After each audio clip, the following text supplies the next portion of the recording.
ದೃಶ್ಯಗಳು, ನೇರ ದೃಶ್ಯಗಳು ಗ್ಯಾರಂಟಿ ನ್ಯೂಸ್ ನಲ್ಲಿ ಈಗ ಗಮನಿಸ್ತಾ ಇರೋದು. ಸಿಎಂ ಸಿದ್ದರಾಮಯ್ಯನವರು ಡಿಕೆ ಶಿವಕುಮಾರ್ ಅವರ ನಿವಾಸದಿಂದ ಹೊರಗಡೆ ಬಂದಿರುವಂತಹ ದೃಶ್ಯ. ಅದರ ಜೊತೆಗೆ ಡಿಕೆ ಶಿವಕುಮಾರ್ ಅವರು ಕೂಡ ಬಂದ್ರು ನೋಡಿ, ಈಗ ಮಾತಾಡ್ತಾರೆ.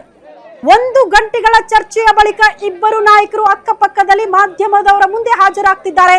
ಅಲ್ಲಿಗೆ ಏನು ಮಾತಾಡ್ತಾರೆ, ಯಾವ ವಿಚಾರ ಪ್ರಸ್ತಾಪ ಮಾಡ್ತಾರೆ, ಚರ್ಚೆಯ ವಿಚಾರಗಳನ್ನ ಬಹಿರಂಗ ಪಡಿಸ್ತಾರ ಅನ್ನೋದು ಕುತೂಹಲ.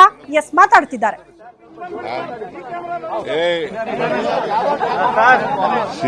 ಬ್ರೇಕ್ಫಾಸ್ಟ್ ಇವ್ರ ಮನೆಗೆ ಬಂದಿರೋದು.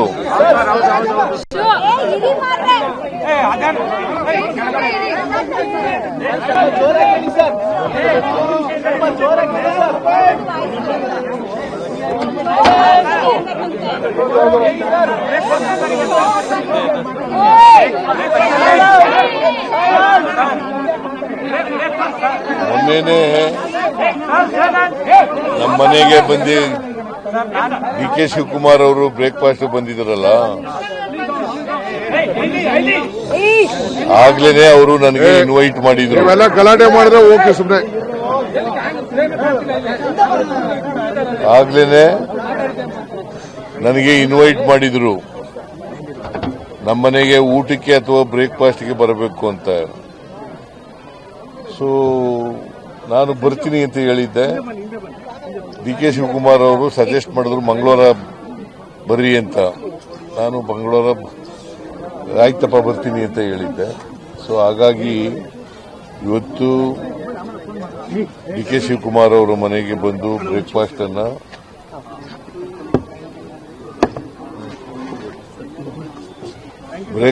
ಅನ್ನ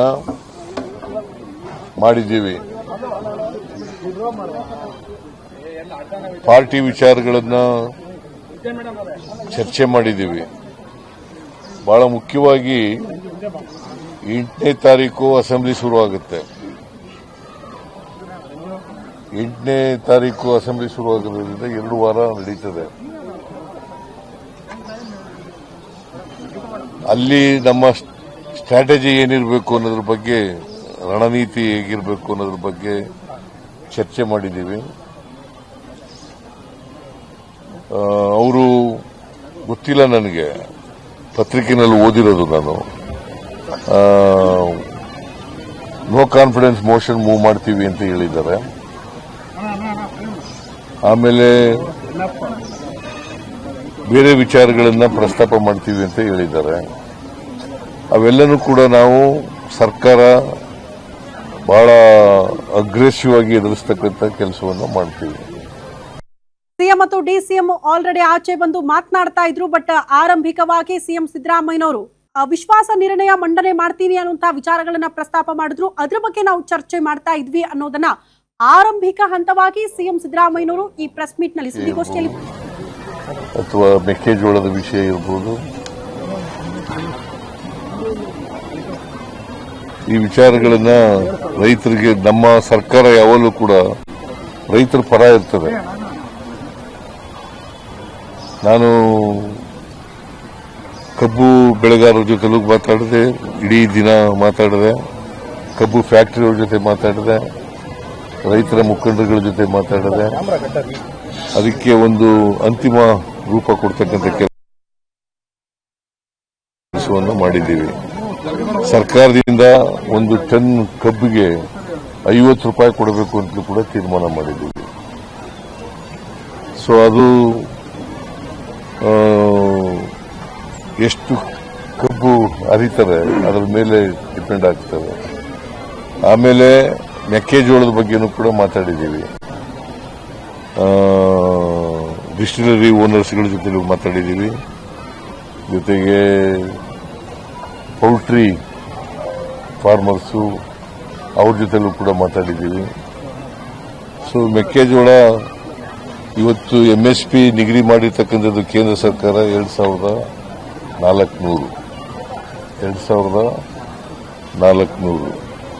ಮಾರುಕಟ್ಟೆನಲ್ಲಿ 1900, 2000, 2100 ಈ ತರ ಓಪನ್ ಮಾರ್ಕೆಟ್ನಲ್ಲಿ ಬೆಲೆ ಇದೆ.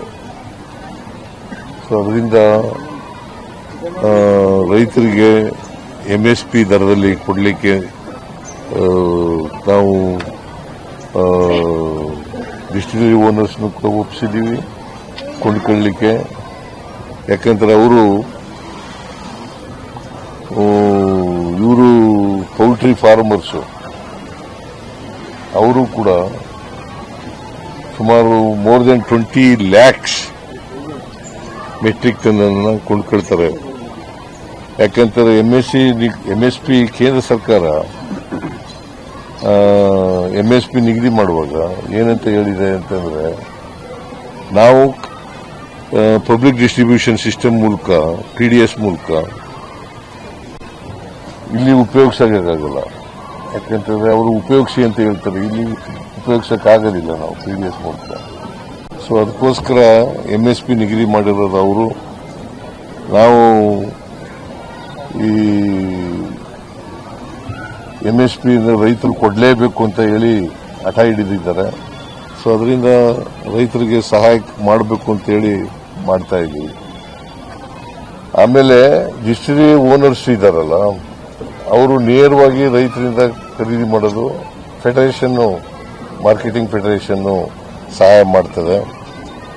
ಆಮೇಲೆ ಪೌಲ್ಟ್ರಿ ಫಾರ್ಮರ್ಸು ಅವರು ಕೂಡ ಖರೀದಿ ಮಾಡ್ತಾರೆ.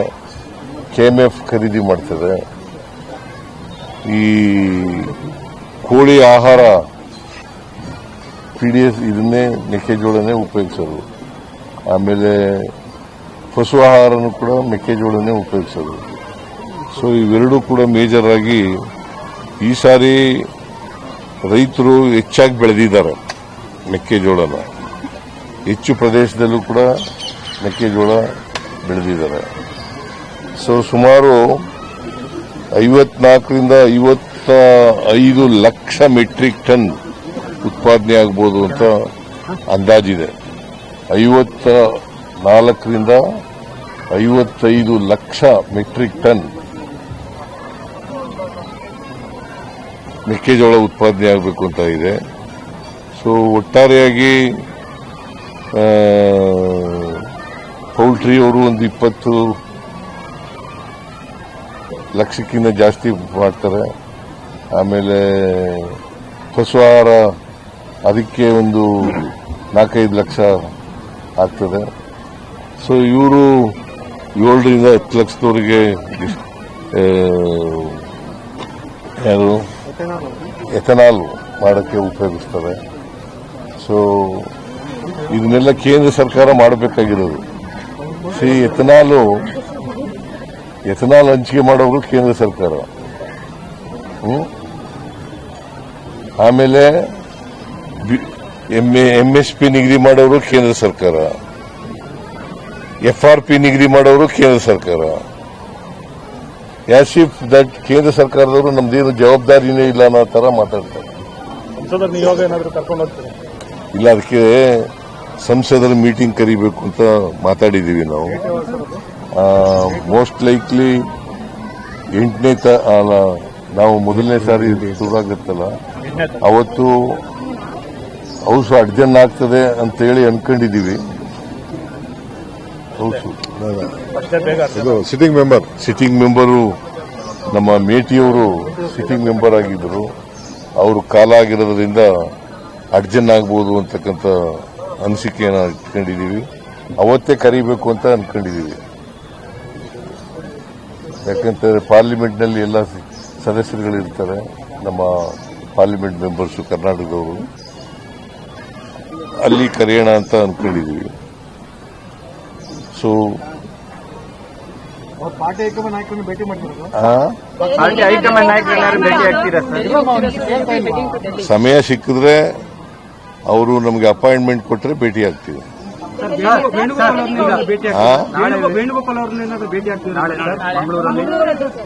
ನಾಳೆ ಹೌದು, ಒಂದೇ ಫಂಕ್ಷನ್ ಅಲ್ಲಿ ಇರ್ತೀವಿ.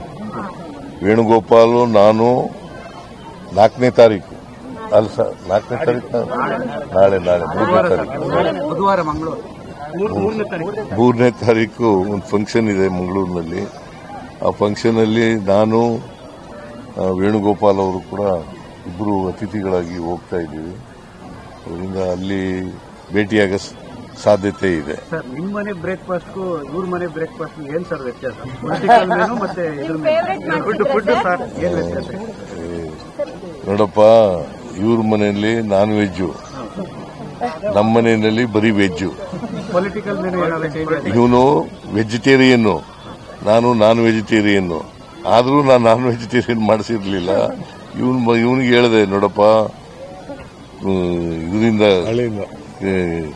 ಹಳ್ಳಿಯಿಂದ ಕೋಳಿ ತಗಬ ಇಲ್ಲಿ ಬೆಂಗಳೂರಿನಲ್ಲಿ ಒರಿಜಿನಲ್ ಸಿಗೋದಿಲ್ಲ ಅಂತ. ಕನಕಪುರ ಕೋಳಿ ನೀನ್ ತಿಂತೀಯ? ಪ್ಯೂರ ಏನು? ಪ್ಯೂರ್ ಅಂದ್ರೆ ಏನು? ಮೊಟ್ಟೆನೂ ತಿನ್ನಲ್ವಾ? ಪ್ರಯೋಜನ ಇಲ್ಲ ನೀನಾಗದ್ರೆ. ನೀನ್ ಪ್ರಯೋಜನ ಇಲ್ಲ ಬಿಡಮ್ಮ.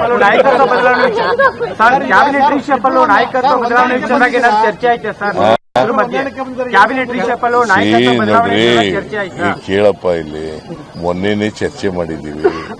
ಹೈಕಮಾಂಡ್ನವರು ಏನ್ ಹೇಳ್ತಾರೆ ಅದರಂತೆ ನಡ್ಕೋಬೇಕು ಅಂತ ಹೇಳಿದ್ದೀವಿ. ರಾಹುಲ್ ಗಾಂಧಿ ಏನ್ ಡಿಸಿಷನ್ ತಗೋತಾರೆ ಅದರಂತೆ ನಡ್ಕೋಬೇಕು ಅಂತ ಮೊನ್ನೆನೆ ಚರ್ಚೆ ಮಾಡಿದ್ದೀವಿ. ಇವತ್ತು ಅದನ್ನೇ ಚರ್ಚೆ ಮಾಡಿದ್ದೀವಿ. ಹೈಕಮಾಂಡ್ ಏನ್ ತೀರ್ಮಾನ ಮಾಡ್ತಾರೆ ಅದಕ್ಕೆ ಸರ್ ನಿಮ್ ಶಾಸಕರುಗಳಿಗೆ ಮತ್ತೆ ಸಚಿವರಿಗೂ ಇದನ್ನ ಕನ್ವೆ ಮಾಡ್ತೀರಾ ಸರ್? ನಿಮ್ ಬ್ರೇಕ್ಫಾಸ್ಟ್ ಮೀಟಿಂಗ್ ನೀವು ನಾವು ಒಗ್ಗಟ್ಟಾಗಿದ್ದೀವಿ ಅಂತ ಮಾಧ್ಯಮದ ಮುಂದೆ ಹೇಳಿದ್ರಲ್ಲ, ನಾವು ಯಾವಾಗಲೂ ಒಗ್ಗಟ್ಟಾಗಿದ್ದೀವಿ. ಏನು ಈಗ ಒಗ್ಗಟ್ಟಾಗಿದ್ದೀವಿ? ಶಾಸಕರುಗಳಿಗೆ ಕೇಳ್ರಿ, ಇಲ್ಲಿ ಹೇಳಿ ಸರ್. ಇವತ್ತು ಒಗ್ಗಟ್ಟಾಗಿರೋದಲ್ಲ, ಮೊನ್ನೆ ಒಗ್ಗಟ್ಟಾಗಿರೋದಲ್ಲ, ಯಾವಾಗಲೂ ಒಗ್ಗಟ್ಟಾಗಿದೆ. ಜಂಟಿಯಾಗಿ ಶಾಸಕರು ಸಚಿವರಿಗೆ ಜಂಟಿಯಾಗಿ ಔತಣ ಕೊಟ್ಟು ಆಯೋಜನೆ ಮಾಡಿ ಒಗ್ಗಟ್ಟಿನ ಸೂತ್ರ ಪಡಿಸ್ತೀರಾ? ಇಲ್ಲ, ಇದ್ರ ಊಟ ಎಂತದು CLP ಮೀಟಿಂಗ್ ಕರಿತೀವಲ್ಲ, ಅವತ್ತೇ ಊಟ ಮಾಡ್ತಾರೆ. ಸರ್, ಕಳೆದ ಮೈತ್ರಿ ಸರ್ಕಾರದಲ್ಲಿ ಜೋಡೆತ್ತುಗಳು ಅನ್ನೋ ವರ್ಡು ತುಂಬಾ ಫೇಮಸ್ ಆಗ್ತಿತ್ತು. ಈಗ ಬ್ರದರ್ಸ್ ಅನ್ನೋ ಪದಗಳು ಕೂಡ ನಿಮ್ಮ ಇಬ್ಬರಲ್ಲಿ ಕೇಳ್ಬರ್ತಿದೆ. ನಾವ್ ಯಾವಾಗಲೂ ಬ್ರದರ್ಸೇ, ಒಂದೇ ಪಕ್ಷದಲ್ಲಿದ್ದೀವಿ, ಒಂದೇ ಸಿದ್ಧಾಂತದ ನಂಬ್ಕೊಂಡಿದ್ದೀವಿ, ಒಟ್ಟಿಗೆ ಕೆಲಸ ಮಾಡ್ತೀವಿ. ಮುಂದಿನ 2028ಕ್ಕೂ ಕೂಡ ನಾವು ಒಟ್ಟಿಗೆ ಕೆಲಸ ಮಾಡ್ತೀವಿ, ಅಧಿಕಾರಕ್ಕೆ ತಗೋಬೇಕು. ಪರಮೇಶ್ವರ್ ಅವರು ನಿಮ್ಮಿಬ್ಬರನ್ನ ಬ್ರೇಕ್ಫಾಸ್ಟ್ ಕರೀತಾರೆ ಅಂತ ನೀವು ಅವ್ರನ್ನ ಕರೆದಿಲ್ಲ, ಅದಕ್ಕೆ ನಾನೇ ಅವ್ರನ್ನ ಕರಿತೀನಿ ಅನ್ನೋ ಮಾತನಾಡಿದ್ದೀನಿ. ನೀವು ಪ್ರಶ್ನೆ ಕೇಳಿದ್ದೀರಿ ಅನ್ನಕ್ಕೆ, ನಿಮ್ಮನ್ನು ಕರೆದಿದ್ದಾರ ಅಂತ ಪ್ರಶ್ನೆ ಕೇಳಿದ್ದೀರಿ. ನಿಮ್ಮ ಪ್ರಶ್ನೆಗಳೆಲ್ಲ ನನಗೆ ಗೊತ್ತಾಗಿದೆಯಪ್ಪ. ನಿಮ್ಗೆಲ್ಲ ನೀವು ಏನೇನು ಪ್ರಶ್ನೆ ಕೇಳ್ತೀರಿ, ಈ ತರ ಲೀಡಿಂಗ್ ಕ್ವಶನ್ಗಳು ಹಾಕೋದು. ಲೀಡಿಂಗ್ ಕ್ವಶನ್ ಅಂತ ಗೊತ್ತಾ ನಿಮ್ಗೆ? ಆ ಲೀಡಿಂಗ್ ಕ್ವಶನ್ಗಳು ನೀವು ಜಾಸ್ತಿ ಕಲ್ತ್ಕೊಂಡ್ಬಿಟ್ಟಿದ್ರಿ ಇತ್ತೀಚೆಗೆ. Leading question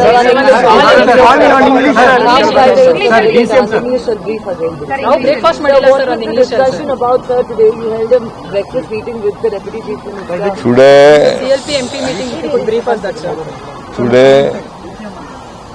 DK Shivkumar has invited me for breakfast. For breakfast, I agreed to come on Tuesday. Today, both of us had a breakfast, and DK Suresh was also present, and Kunigal MLA Rangnath was also there. So we four jointly had a meeting, had a breakfast, and we have not discussed anything during the breakfast. Sir, you have not discussed anything, sir. You said you would. After that we discussed. No. After that, after the breakfast, we, myself and DK Shivkumar, you have discussed regarding the assembly session which is to be held from 8th of December, and what strategy we should adopt, that has been discussed. And also you have discussed regarding the meeting of the MPs who are representing Karnataka and Delhi. So it was decided that we should call a meeting of the MPs on 8th of December. So we will discuss in the meeting the issues of the farmers, other people of the state. We'll ask them to